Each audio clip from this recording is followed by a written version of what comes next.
welcome back to another episode of Opera Offstage. I'm Michelle. And I'm Jessie. And we're really excited about today's episode because it's going to be the first of many interview episodes. Today we're going to be talking a little bit about practice routines. We felt like this was a really important topic to discuss because there is no correct way or correct routine when it comes to practicing. As you'll find out as you listen to this episode, different things work for different people, and that's really awesome. We're going to be interviewing people from all stages of their career, from breaking out young artists to artists who are currently in the thick of their career to teachers. So let us introduce Madison Leonard, Ryan Johnson, and Ida Nicolosi. So we're going to start off with Madison. So just to give you guys a little bit of background on our first guest, Madison Leonard is a soprano who got her bachelor's in music from Pepperdine University with Michelle and I. And then she went on to Northwestern to get her master's. And then in 2018, she won the Metropolitan National Council auditions, and since then has sung with Seattle Opera, Wolf Trap Opera, and Austin Opera, just to name a couple. And currently she's calling in to us from Switzerland. Madison, you do a lot of travel for your career, so how do you maintain a good practice routine? It is tricky because your entire environment changes every time you go to a different gig. So first off, just like the logistics, I always determine where you can and cannot practice. So depending on if a company is providing your housing or you found your own, Airbnb or staying with friends or family, or a hotel, like extended stay, will determine your practice environment. Sometimes it's kosher to sing around other people, and sometimes it is most definitely not. So that's always my first step. And if I don't have a readily available space, then usually the theater, the company, has a place available in the rehearsal facility or the theater or wherever you are. So kind of figuring out that is always lay of the land. And then while I'm traveling, while I'm on a gig, I also have to really prioritize, exactly how much singing time and how much brain focus time I have every day. So if it's something like Magic Flute where I'm not in every scene, maybe it's not as vocally taxing, I probably have a little more time to spare every day. But I have to be frank with myself, if I'm doing something like Emmeline, something contemporary, something super mentally taxing or vocally taxing like Gilda and Rigoletto, I don't have that much time in a rehearsal day to practice. So then it goes to more maybe silent practice or listening to recordings. So I think those are kind of my first two steps. And then in an actual practice session, doing the normal kind of drills and warm-ups that I usually do to kind of establish that same feeling of normalcy, whether I'm in my cousin's basement or not. Amazing. I was going to say, one of my biggest pet peeves is when I go out on these auditions and there's no warm-up space offered for us, because I'm usually staying in a hotel. My go-to is I always try to put my auditions kind of in the afternoon. So I wait until the hour before checkout, and then I turn on the shower and I sing. Oh, yeah.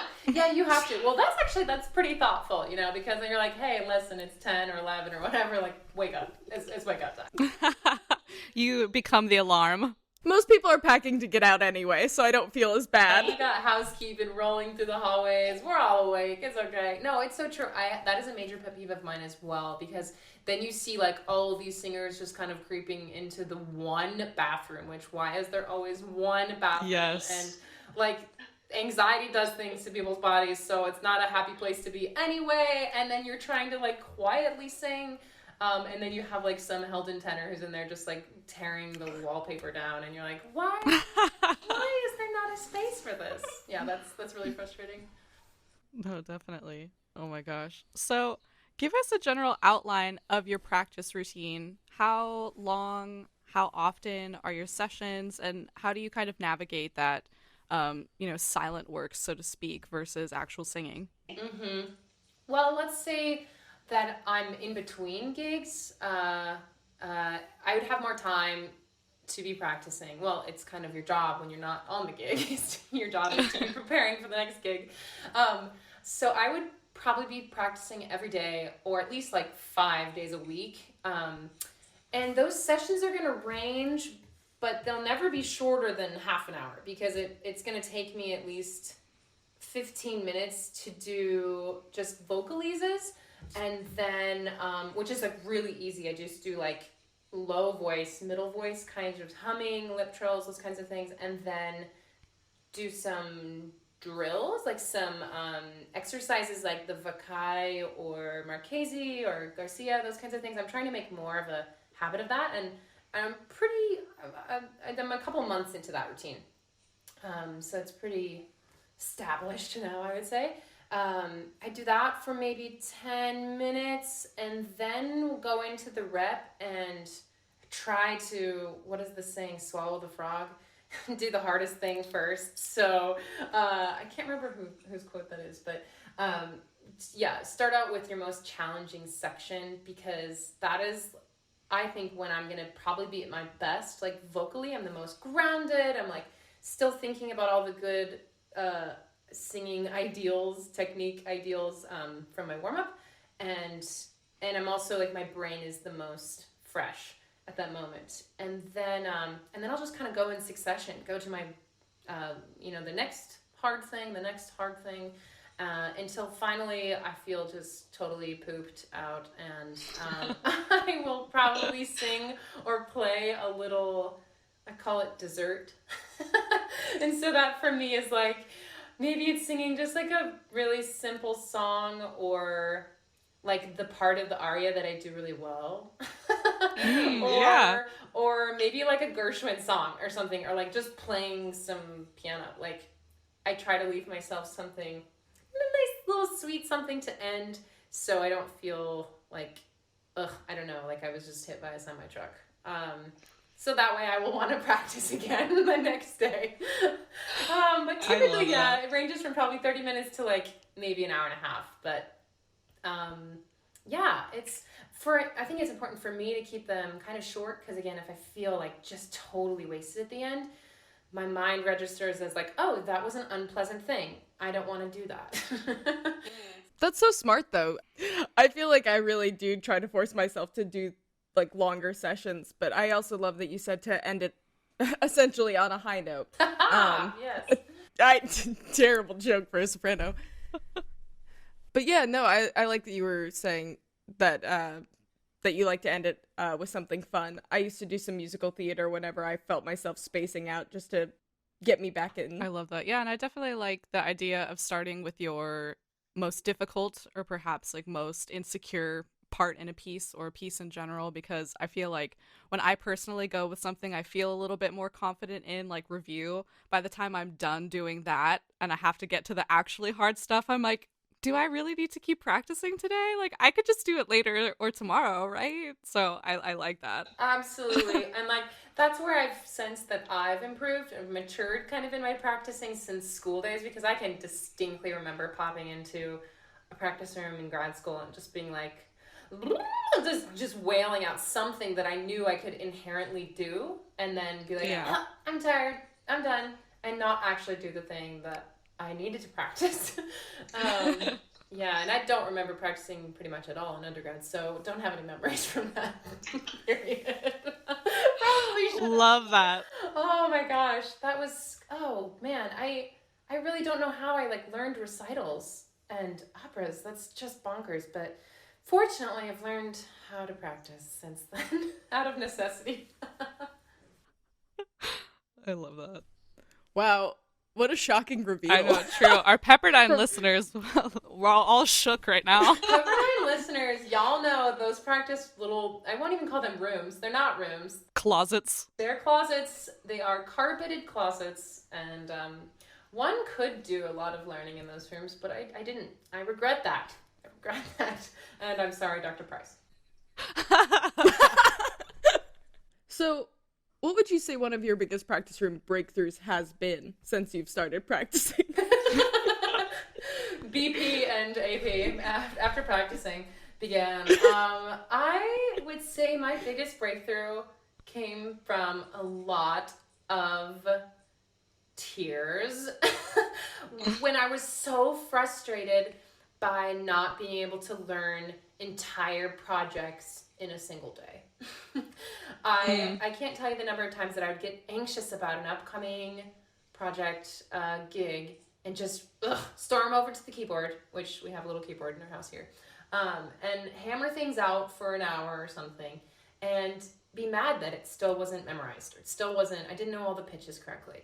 And that was just like maddening to me that I couldn't force that to happen. But my biggest breakthrough came when I literally have a diagram right above the keyboard where I practice that is a person building this giant structure out of tiny little cubes. And it just reminds me that I can just do this cube today, or maybe a couple cubes, but I can't build this all today. Rome was not built in a day, and an opera was not learned in a day.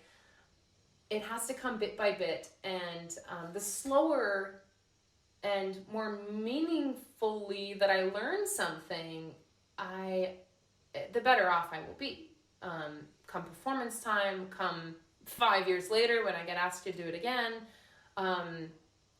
it just has to be just bite-sized. Like, so when I start to practice, I just think, how can I move the needle on this today? Like, can I learn this phrase? Can I learn this rhythm? Can I learn this scene maybe? And when I just take off little bites like that, I'm always pleasantly surprised when I come back to it the next day or the next week, and it is there. And so just building those little blocks just one at a time has been just monumental for me in keeping things positive, and also like being a freaking adult and realizing that I have to plan months in advance. Like, I mean, there will of course be exceptions to that, right? When you're jumping in for something, or just something comes up out of the blue, which is cool, and hopefully you have the space and energy to do that. But pretty much everything else will be in advance, and cramming is not cute. And it's not fun for anyone involved. So I just try to take a little piece by piece. I diagram well in advance, like how to learn it, and break out all the scenes, and that's been really, really helpful. I'm gonna write "cramming is not cute" on my on my book. Yeah, I mean, it's kind of like a sad, like, adult realization, but like I'm beginning to, I have a hunch that there's just no shortcuts for anything good in life. Like, I don't think there's a way to become an expert or master at anything quickly. Like, there's that whole Malcolm Gladwell 10,000 hours kind of approach, and I think there's a lot of truth to that. So Yeah. slowly and sincerely does it. Yeah, I think that's something that hopefully everybody grows out of, but I feel like that kind of mentality is super common amongst undergrad singers, because the music that you are singing is a little bit more condensed, so you kind of feel like you always have to be cramming, but it's also not necessarily as difficult, so there is kind of more of that room to cram where you can kind of get away with it. And then you get to grad school and you're like, okay, that doesn't quite work, but like there's still some things I can get away with. And then you graduate and you're like, oh no. Yeah. I need to completely unlearn this bad habit. Exactly. Yeah, and I think too, when you're in undergrad and grad school, you're still doing a lot of projects that are just required of you. Definitely. And then you become an adult and they're jobs. Yeah, and then you're getting paid for them, so please do it well. That's so true. That's so true. And I mean, just the structure of school is kind of problematic. Like, even if you're conservatory or like liberal arts, school, like, you're still gonna have way too many things on your plate at any given time, and that is not only like encouraged but required in a lot of senses. So you do end up learning how to cram things or memorize entire recitals as gobbledygook, which is unfortunate. But yeah, once you're doing it, once you're on your own, and you're your own coach, your own teacher to some degree, you do have to be honest about how much you're really learning things when you're learning it. Yeah, well, kind of going off that, Madison, you often have these really packed seasons where you're either debuting some roles or returning to a role often. So do you have any tips for young singers who are trying to learn music quickly but also efficiently? Right. Yeah. I am a visual learner, so like I said, I make these diagrams. I literally draw out a grid, and I put, like, on the left column, each scene or movement or whatever it is that you're learning, or song listed. And then I have these other columns where I will read the text. I will read it out loud, like at least 5 times or something like that. And I literally, like, I'm a kindergarten teacher. I literally put little hash marks for each time that I do it. I'll read the text out loud, and then I will speak it in rhythm like 5 or 10 times. And then I will add in the notes finally. And then I will like check it off when it's comfortable enough to coach, and I'll check it off when it's memorized. And that's been really helpful for me, because then I'm not like panicking and like, oh my gosh, there's so much to do, which there might be, but like, how much can you accomplish today? And it's a fixed amount, and you're not going to be worried that you're just going over your favorite parts, because you'll see it visually represented. No, I've actually done this enough times, or I haven't touched this at all. And that has really helped me be more efficient with my planning. And then of course you just have to work kind of backwards with what's the next thing you need to have done. And that's, helpful with prioritization. I've also been kind of dealt the extra challenge of not having anyone to coach with. Primarily, I'm planning things for myself. Like sometimes I'll do like a kind of doctor's checkup with a coach before I fly out to the States. But I don't have a lot of resources here per se. There are some people through my husband's theater, but for the most part, I'm teaching things to myself, and that can be really hard. But it's a good reason to practice your piano, kids. I feel attacked. You feel personally seen and attacked. No, but that's very true, because, and I think that's a great note to young singers, because you won't always have access to a coach. You know, I moved to Nashville recently, and it took me a little bit of time to get to know people in the city well enough to know who the coaches were, who were appropriate for me. And Nashville actually is kind of tricky to navigate that in, because there's not a lot of graduate music programs. There's a lot of undergrad, but not a lot of grad school. So there's not actually a ton of people. And obviously a lot of people here play country and pop, but don't necessarily play opera. Right. They're like, oh, the Grand Ole Opry? And you're like, not so much. No. That's about 90% of the conversations at the bar. But I believe you. But yeah, no, that's a great note, because you will have times where you just don't have access, and you are going to be a little more on your own. And you won't have the option to see your coach every week, like you can in school. Right, exactly. And there's also the cool, the exciting challenge of so much more contemporary music being done. And personally, I only see that growing in the next 10, 15 years. I kind of hope, because I think that like new American opera just excites me thoroughly. But so much of that has not been recorded, or maybe it's only been recorded once, or the recording's not so good. So you can't even rely on just like plugging in that good old whatever L'Elisir d'Amore soundtrack and like walking around for a month. Like you're gonna have to plunk these things out. So yeah, that's just it's a good idea to kind of become a little more self-sufficient. Plug to episode 1, I believe. Yes. And yeah, learn how to do those things for yourself, because it'll be time saving and cost saving. Not that we don't love our coaches out there. We love them. We love them and we need them. But it's helpful to get those first stages down on your own. Yeah, new opera will really teach you how to prep rhythm. Oh, heavens. It will really teach you how to draw in all those humbling beat lines on every single measure. Every single measure. Yes. Have you actually gotten rid of any portion of your old practice routine? Like, is there anything that you used to have in it that you've decided, this doesn't really serve me anymore? That's an interesting question. I definitely had a habit of, like, vocalizing my entire range every time I sang. And I found that that's probably not necessary for, like, the average practice session. It's still good to kind of see how your vocal health is holding up, but like I said, I start with like grounding my singing and making sure I'm really on the breath, if you will, in my middle voice and low voice.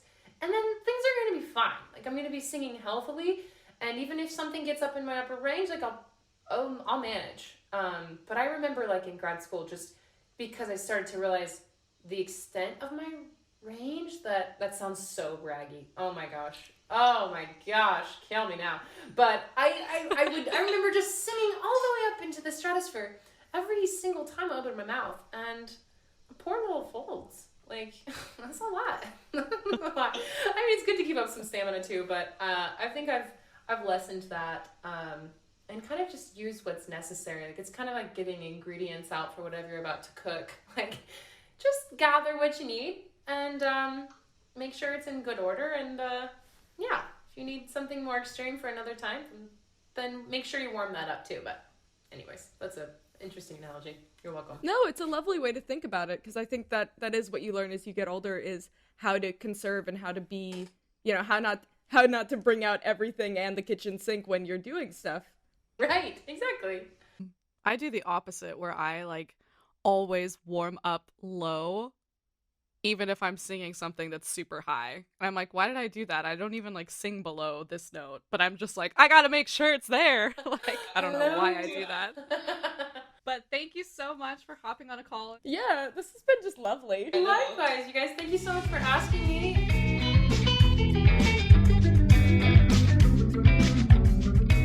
So for our next interviewee, we have a friend of mine who graduated with me from UIUC. He recently just did a summer season at Opera Theater of St. Louis as a young artist. He was a Met District winner in 2020 and a finalist in the George London competition. Please welcome Ryan Johnson, tenor. Hello, it's good to be Hi, here. Ryan.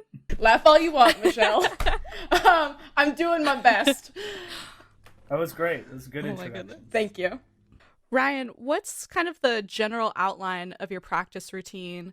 How often / how long are your sessions? Usually it's basically just warming up for maybe a good 10, 15 minutes and then going into music, really. But it depends on the day of what I'm doing. Would you say that your practice routine changes at all when you're prepping for something like, the Met auditions or like a competition of some sort versus having to learn a role? Do you ever see any difference between your practice routines for when you're prepping for something specific? Yes and no. Ideally, you have a lot more time to get things together, like learning the notes, the translation, all that stuff. But with competitions, maybe you're a month out of competition, I really want to nail down the 5 arias. I make sure to go through those arias individually throughout the week, and then closer to the competition, I think there really has to be more of working with a coach and actually going through the arias one by one. A good piece of advice that I got from the great Julie Gunn, she's a coach at the University of Illinois. You should go through the end of an aria, the one you're going to start with, go through the end of the aria, sing through that, and then start the next aria that you think they'll pick. Just practice that, going through that, so that you can get into the state of, okay, I just finished this aria. What is this next one going to do? How am I going to reset myself? Yeah, that's really brilliant. That actually just truly blew my mind. I've like, my brain just exploded. That is the best advice I've heard in a long time. Yeah, I mean, and it makes so much sense, because, I mean, imagine if you did something ridiculous like, well, I sing Linsky, right? Linsky's aria. It's kind of a sad aria. You're just hitting Michelle, every single one of Michelle's favorite Great. Ryan, roles you right and now. I are going to be great friends. Yes. So, yeah, I sing Linsky, and you get done with Linsky, and imagine then you have to sing Il mio tesoro as something. Like, that is such a different aria in feeling. So you have to, for me, it was like I had to get that idea of, oh, all is lost, of just saying this kind of emotionally taxing aria, and now I need to take a breath and get to Mozart. If we don't practice that, we get to the audition itself and we're like, oh crap, I've got to do this. And so, I don't know, I thought it was a brilliant piece of advice as well, just because it was so practical. Yeah. Yeah. I mean, even like if you had 2 songs back to back that were kind of maybe in a more similar emotional pocket. I mean, how many times have we sang, like me, all the time, all my sad songs. All of Michelle's package is Yeah. sad. But it's Opera. but that's also really helpful because I mean, like, how many times are you singing a more like dramatic, like true lyric aria and then having to go to something like super bel canto and you're Mm-hmm. just like, wow, I have to just completely switch mindset and like my priorities have to shift. And Yeah. yeah, that is amazing advice. Yeah. Thank you, Ryan, for sharing that. And thank you, Julie Gunn, for being smart. What through time, especially moving from, from being a young singer to being a college singer to being a grad singer and now a young artist, what in your practice routine has kind of significantly changed? Like, are there things you've taken out of it that you've grown out of essentially, or is there some part of your practice routine that you think really serves you? One thing that I've worked with my teacher on is the idea of making your voice as healthy as possible. And health and production are much more important than beauty and sound. You know what I'm Yeah. saying? And so I did a lot of athletics when I was younger and grew up in a sports driven family. So, like, things like exercises in order to get things working, it makes more sense to me. So one thing I used to do as like an undergrad, I would just kind of like randomly go through scales. Like, oh, I've heard people do this scale. I've heard people do this scale. It's something I should do. But I found out that that really doesn't warm me up. It actually just makes me think, oh, how do I sound? How's this work? Oh, do I sound good? And so I think one thing that I've added is doing a bunch of exercises that aren't scales, but that do help me lift my soft palate or get my breath going or practice consonants, things that help me to see, oh, okay, that's how that works in that moment, or this is how this works. And then I might do some scales after that to like practice those functions within a scale, but not necessarily doing scales to get function. I really liked what you said about focusing on healthy production, because I think that's a big thing that you learn as you get older, which is you focus on the process of making a sound versus reacting to the sound you're already making. Yeah. I think that's kind of a switch you make as you get older, which isn't listening to yourself and being, is this beautiful? It's focusing on how your body is when you're about to start making sound. Yeah. Yeah. Yeah. That's exactly right. Looking back, what was one of your biggest practice routine breakthroughs? Something where you were practicing and you were like, the stars aligned. You know what I mean?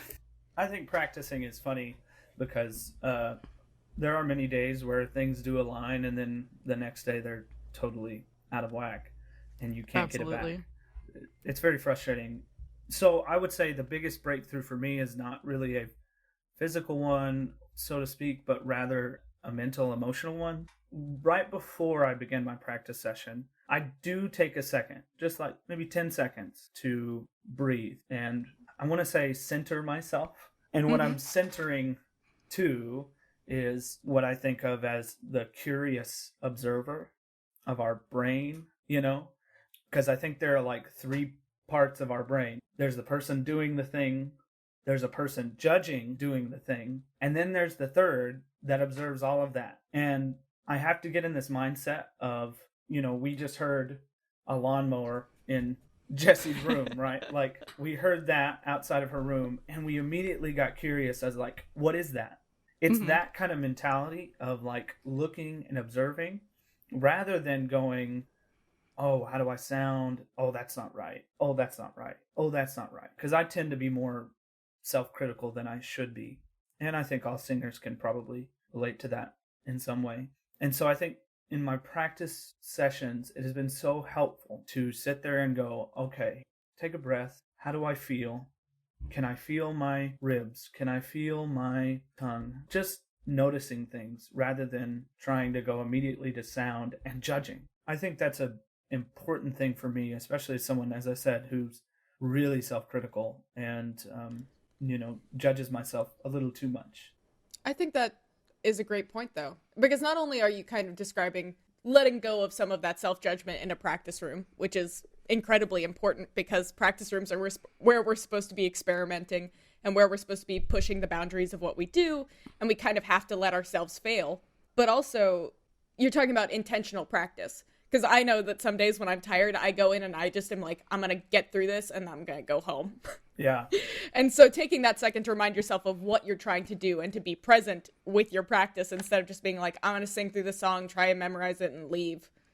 Yeah. Yeah, I really like that. Well, and another thing about it is I notice when I sing for a teacher or a coach, even in a performance, I notice how outward my expression is. I'm no longer looking at myself. And I thought about that and I was like, well, maybe it's because, especially with a teacher that you trust, that's important. Like that judging part of you goes away a little bit because there's someone in the room with you who's doing the judging. So you no longer have to do that part, right? Like, Yeah. Yeah. I thought, well, how can I put that into my practice? You have to become your own voice teacher and you have to trust yourself, I think, and be curious. Be curious and be observant. And I'll say this, as a person who's seen you perform quite a bit, I do think you're really great at not doing what a lot of singers, including myself, do, which is like mid-performance at some point we get nervous and we turn internal. And you can kind of see it on people's faces when they do it. It's usually in their eyes where you can tell that they're no longer seeing anything outside of themselves. And I think you do it very well. So I appreciate the advice on how you do it. This is another big thing that we, especially at UIUC, that we experienced. We had these really full seasons full of, scenes and shows and showcases. Do you have any advice for people who are trying to learn massive amounts of music quickly? Music takes time. For me, I learn music very slowly. I can repeat something orally. If I hear it, I can do it back to you. But if I'm looking at it on the page and I want to make sure I get it right, it takes a long time for me. So it's just going through that process. But some things that have helped me, one, I didn't know this would help me, but theory. Theory is a good way to understand your music better. And knowing like your chord progressions and your intervals and things like that, for me, I find it easier to learn. Like take something in Mozart, a lot of times there's just major seventh chords or major chords or an ascending scale. And so if you can think of those type of harmonic relationships rather than each individual note, it goes a little quicker. In my mind, at least, it goes a little quicker in learning something and going through music. So I feel like analyzing it with music theory, which, I never thought I actually would use, but, it was an advice from my old voice teacher that, gave it to me. And I was like, oh, that is so true. And it helps you see phrasing too. And you can start learning things in sections based on how you're analyzing the piece rather than just learning note 1. Okay, I learned it. It's B flat. Note 2, okay, this is C. We're really getting somewhere, It goes so slow. I think another thing that really helps is just going over it with a coach. Actually paying somebody to help you learn something. Because if it's important, you'll do that. For people like us, like young artists, it's like, I need somebody to go through the piece with me. Not like, this is what it sounds like. The first time you run a piece with accompaniment, like you think you know a piece. Exactly. I have to see a coach. I don't think I would ever pull something out without at least running it with a coach once. Exactly. Yeah, there's just no way. It's so true. The first time you run through something, it doesn't matter how many hours you've spent, how many times you've gone through perfecting the rhythms. As soon as the accompaniment is under you, you're like, have I ever looked at the song before? It's crazy. Yeah, but I like your advice about really kind of bringing it back to the basics of theory. I feel like our composer and conductor listeners are shaking right now. They're probably so upset. But it's so true. I feel like so many singers, especially undergrads and grads, feel that music theory is just a class that you have to take and you learn it and then you use it sometimes. But I feel like your advice is so spot on, especially when learning recits, because all of that is just chords Yep. and chord progressions, especially Mozart. At the Boston Conservatory, I took a class entirely on how to learn recit and different styles of recit. And our coach, Gene Collier, was just like, all you got to do is play through your line once and then play it again and just play the chords and you'll see how perfectly everything fits in together. And she's like, you just got to do some chord analysis and then you can learn it so much quicker because you know where things are going. And that blew my mind because sometimes we think very intervallically, especially when learning something like recit. And so that's really good advice. Well, I think too, that says something about how we teach theory. At a certain level, it feels like we really kind of should split the instrumentalists and the singers and teach theory as application in terms of what we're actually doing with it. Because that is kind of something that is lacking, is very often we're learning theory in a vacuum. Yeah. You may analyze a piece, but you're not really learning, like, how does this help me as a musician when I hear this? Yeah. You know, instead of teaching people, it's similar to math in that aspect, which, you know, you can teach it in the abstract, but if you give people, like, those weird word questions, how many lemons does so-and-so sell or whatever, that application is really important. I think it's kind of something that's missing when we teach theory. Absolutely. When you're in a practice room and when you're doing these practice sessions over the course of a week, how are you kind of tracking improvement and progress? Sometimes, okay, well, first of all, I'm not one of those people that physically, like, writes anything down. What you're telling me is you're a boy. Exactly. Um, I don't have SMART goals or anything like that, you know. I love this. But I know myself, you know. I know when something feels good and when something feels wrong. And so for me, over the course of a week, it's just whether or not the phrase starts to be second nature. Not second nature in where I don't have to think about it, but more like I can remember the feeling, I can remember my ideas about the phrase, because there has to be decisions made throughout the week on how you're going to do things. Say if you're practicing Monday through Friday, by Friday, I should be able to at least have an idea in my head of, like, this is what I want to do with this phrase or role or whatever. Now, tracking improvement for me is just like, does it get easier? Does it get to where it's a little second nature? Can I sing it around the house? Can I do it without thinking about, wait, how did I do that again? As long as I can figure out the optimal position for things, figure out optimal emotional context, you know, or meaning or colors or whatever, and I can redo those things by the end of the week, I think that's an improvement. There's such a difference for me in practicing and performing that sometimes I know if, like, I don't get something quite the way I want to in the practice session and I just can't quite get it. For me, I have the comfort of knowing, like, maybe I'm just a little bit in my head, and when I get out to perform, I know that it'll be okay. And actually that idea of having that energy, like, when you're performing, you've got a whole lot more energy. Your ears are probably a little more open and your senses are a little more stimulated because you have all that energy and blood flowing, you know, you're excited. And so when you get out in the performance, I have a hope that, and a more positive outlook of, like, I know that it's going to be better than, I mean, unless you're sick or you're stressed or something like that, of course. But I know it's going to raise my game just a little bit because the energy is a little bit higher. But again, practicing is practicing, and you have to practice being good before you can be good, you know. Just going out there and screaming doesn't help. I'm gonna put that on a shirt. You have to practice being good before you can be good. Yeah. Yeah, absolutely. Yeah. Thank you so much for talking with Yeah, us. absolutely. It's been fun. Our next guest is Ida Nicolosi, who has been teaching at Pepperdine for 10 years, but before that, she got her bachelor's and master's in vocal performance and PED from Westminster Choir College. She performed at the Lincoln Center Festival, the Spoleto Festival, Des Moines Metro Opera, and Opera Iowa. And prior to her 10 years at Pepperdine, she actually taught for 5 at the University of Missouri, Kansas City. So yeah, and we're really excited to have you on here and to answer some questions about practice routines. Likewise, thank you. So, Ida, what would you say is the biggest mistake you think your students make in their practice routines? I think the biggest mistake that my students face when they're in their practice room or practice routines is a lack of a thoughtful practice plan or practice habits. So I can kind of go into that.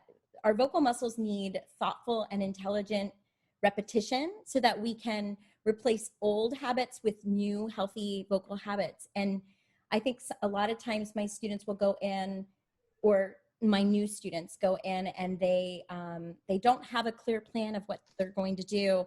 They don't know exactly what exercises they should use or how long they should warm up their voice. I find that students, one of the biggest mistakes, other than not having a thoughtful plan, is they over warm up and then they get themselves fatigued. So I really try, especially freshman year in my studio, to really establish those practice goals, giving them very specific exercises on how to prepare their mind and their breath, non-phonation type exercises, how to prep their bodies with stretching and alignment, and then going into very thoughtful exercises that are just the kinds that just kind of get blood into the muscle to warm you up, and then the other kinds that are specific to the technique that we want to address, right? And so when they go into their practice rooms, they can think of, okay, I got to get myself ready, and then I have to make sure I've got it, like it's kind of operating and functioning, and now I'm going to go into an exercise that's going to help me with a technique. And I think, look, I can give you 25 exercises, and you have to be careful understanding that in one practice session,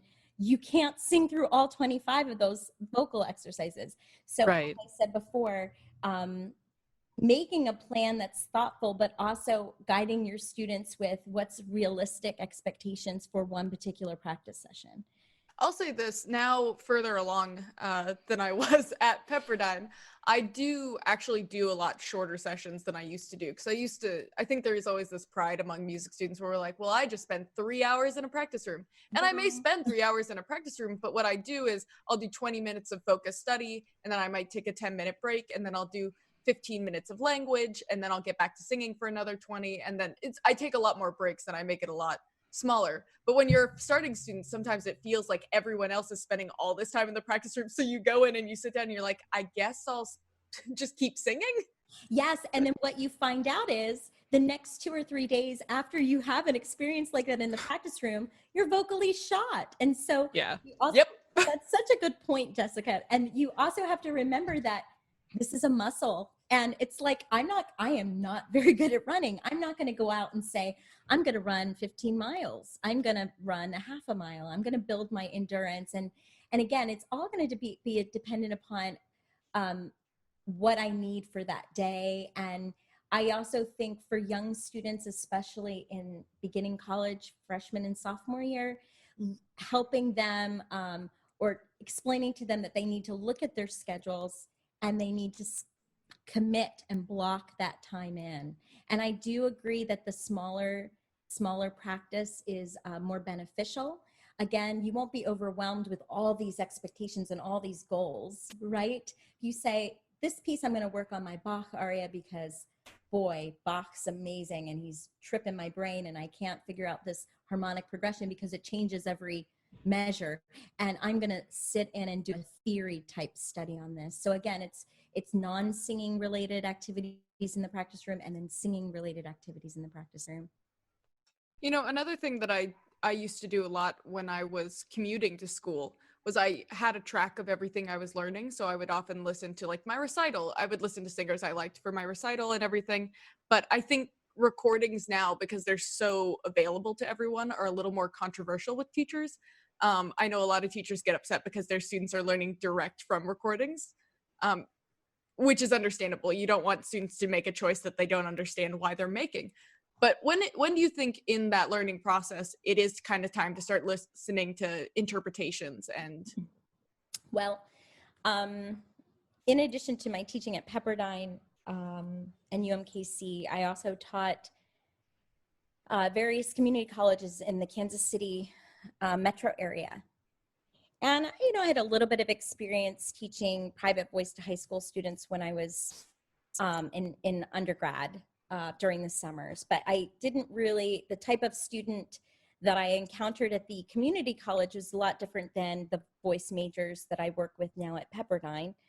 And so a lot of them came to me, and some of my Pepperdine students, some of the non-majors come to me with very minimal, maybe no musical experience other than a choral thing and but they've not played any instrument, and they didn't have any TAs or TTs in their music programs in elementary school. And so they just come with this raw voice, this God-given talent, and just a love and a passion and a joy for communicating with their voice. And so a lot of them would come to me, and the only way they could actually learn their music initially to present it to anyone, say for an audition, was listening to recordings. And so I think it's very important to make sure that you're developing these musical skills in your students and identifying that right away, especially in undergrad, especially if they're going to be performance majors, honing in on this is how you learn music. First, you take the rhythm. First, you look at the text. If it's a foreign language, you translate this text. You understand, what is this poem about. You put it with the rhythm, and the rhythm is the life, is the heartbeat of anything we do. Right, making sure that's lined up. Then we go and we take a neutral syllable and we sing it on the music. I think that the reason why teachers are so anti-recordings, I even have some colleagues that can find obscure songs and give them to their students that have absolutely no recording for it. And that blows my mind. It's Dr. Amelia. She's amazing. And she knows all this repertoire. She's like, oh yeah, I gave it to them as a test because there's no recording. Wow. Yeah. How did, you know, so, Michelle has feelings. no, Michelle nods. This. Yes. Michelle experienced probably a French song in this way. Yes. And as painful as that may be, to break it down and take ownership of the musicianship, it will serve you later, because I know that teachers do not want you to learn it by rote because it's not really a part of you. You haven't worked it out. And I think that once a student has laid down the groundwork for their musicianship and they've got the solid, accurate rhythms and pitches, then we go to the recording. And I love going to the recording. I actually love going to the recording first. And I know this sounds weird. It's not to learn it, but it's to help them fall in love with it. And I also give this assignment, Jesse remembers, it's a listening assignment. I said, it's just listening. Do not dare learn this. Now, that's very tempting, right? But they listen through it. They have the translation with the text. They read the poem and they live with it. Oh, we're deciding on which songs to do for the semester. This is probably just, that was about sophomore, junior year that I gave these assignments, because let's be honest, when you're a high school and freshman, you all want to sing, Mitradi or something. You want to sing like Mimi's aria. Yeah. And the teacher has to assign that repertoire. But I like giving a listening to the recording just to kind of get them in love with it and to take ownership. Then we put that away, we learn it, we break down the process, we internalize the music, and then we go back to it, Jess, once that's all down, for the phrasing and the use of rubato and different tempi that different accompanists or singers take. And that's usually when I add that in. But that's such a good point. And it's just so important, because I did it too. I did it too in undergrad, I'm going to try to learn this really fast because I didn't have time. And don't ever do that with Bach. Baroque, because you will miss it. Fatal mistake. Yeah. Yes. And that fatal mistake that you will not be able to fix it. It's a bad habit. It takes forever to correct those kinds of things. So take ownership, wait to listen later. Yeah, I think we have this idea, this presumption that sometimes when we hear a recording, well, it was recorded and put out there, so it must be good. And if you don't necessarily have the knowledge behind it to understand, like, well, that's actually, sometimes I see this a lot with Eastern European singers sometimes singing in other languages, like their Italian and German might be just a tiny bit off. But I wouldn't have known that when I was a freshman in undergrad. I wouldn't have noticed. I would have just been like, oh, that must be how you pronounce this. Right, of course. So as you get older and you learn who to listen to, but yeah, I think there is definitely a place for recordings in learning music in terms of especially hearing different interpretations. So you are now in a very beautiful position where you get to still teach and be so involved in the upbringing of singers and doing gigs, but you're also a mom to two beautiful and wonderful little boys. So I was kind of curious to know, what are some ways that you kind of keep your your personal voice and technique sharp while also spending so much of your time focusing on other young students? Wow, that really made me sit down and think, yeah, okay, I'm doing this. I'm surviving. I'm making this happen. I'm going to be completely honest with you, ladies. I went in more of the direction of being a teacher instead of the performer. Although I did a lot of singing from the moment I had Nicholas. After I had Nicholas, I made my Carnegie Hall debut and then performed a bunch. Concert work, recital work, not so much opera. I had to be home with a baby, but a lot of that kind of work. And then even up until my second child, you guys remember I was doing recitals. I did a recital in Philadelphia. I did a recital here at Pepperdine. Once I had that second baby, wow, it really slowed down my performing. Mm-hmm. Mostly because of just dealing with two is harder. And also I had two C-sections. It was hard for me to kind of bounce back into getting my support and everything.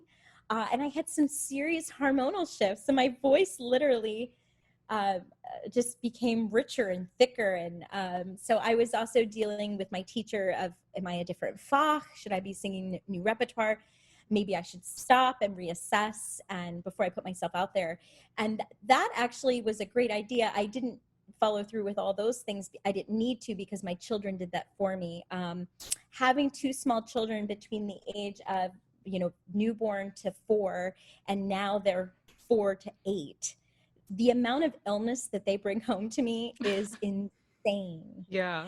So there have been many times where I've taken gigs and I've had to cancel because I've had pneumonia. I got pneumonia last semester, or walking pneumonia. And so I just think they're little petri dishes. So I think prevention of keeping yourself healthy, your emergency, your sleep, that's one of the ways that you can be a singer and still have these kids. I do know many of my singer friends who don't want to pick up their kids because they have snotty noses. I'm just not that mom.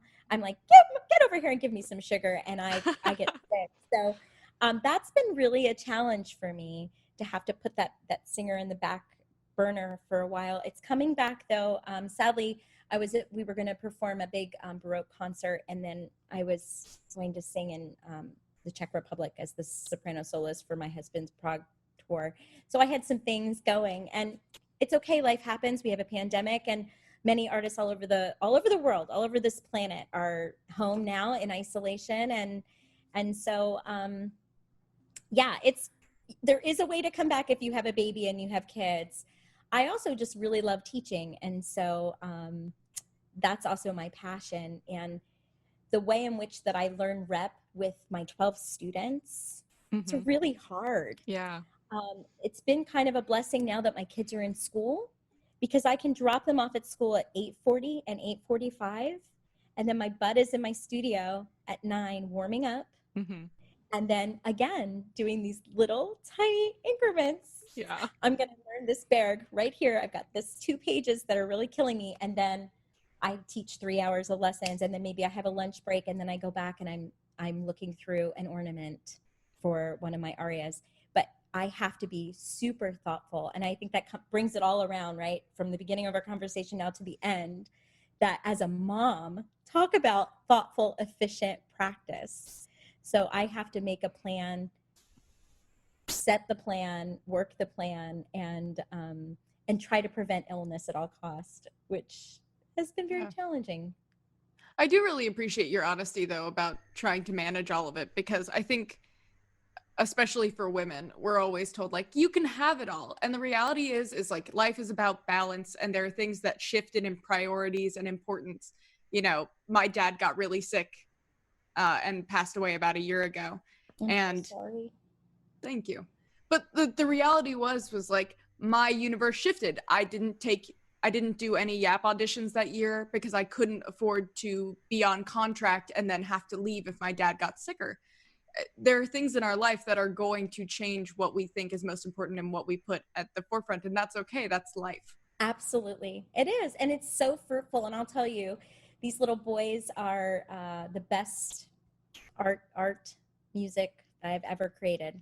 So and they also inspire me to to be able to disconnect from all the drama that I might feel in the voice studio teaching, or even in the music that I'm singing, right? So it really does kind of put everything into perspective. But it is definitely, you said the word, Jesse, a balance. And there's just a flexibility that life has its ups and downs. Look at us, we're all in isolation, but we're going to make it work. We're going to come out on top and be productive. And I think adding the little love bugs into the mix is such a blessing. And it just requires a little bit more thoughtful preparation. Well, I want to thank you so much for talking to us. I think we learned a lot. I think we got a lot from this interview. Yeah, sorry. And of course, it's always good to see you and speak with you. It's great to see you too, both of you. I know. Yay, And- Ida. We're so happy to have you on.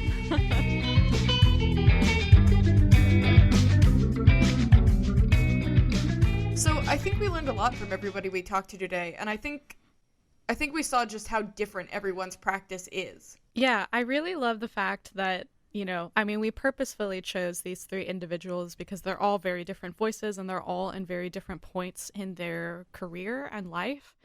I think the thing that I really take away from this episode is the fact that they all had something to say about intentional practice. Obviously, the 3 of them could not be more different in how they actually practice. But what was so cool is, Ryan brought up the point of really being intentional before he starts the practice session. Ida was talking about whatever you do in the middle of your practice session needs to be very, very intentional and thought through.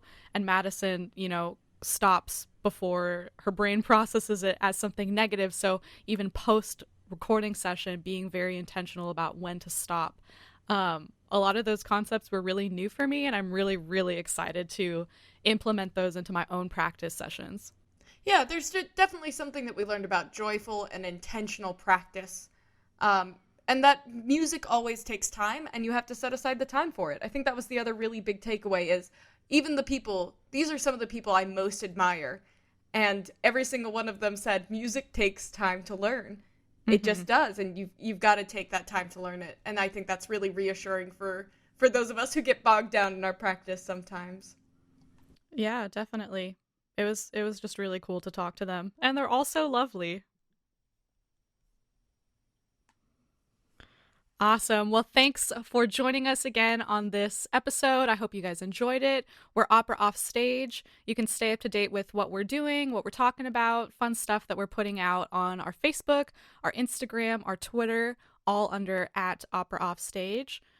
Feel free to also follow us on YouTube and check out our website. It's opera-offstage.com. We'll see you guys next time. Bye.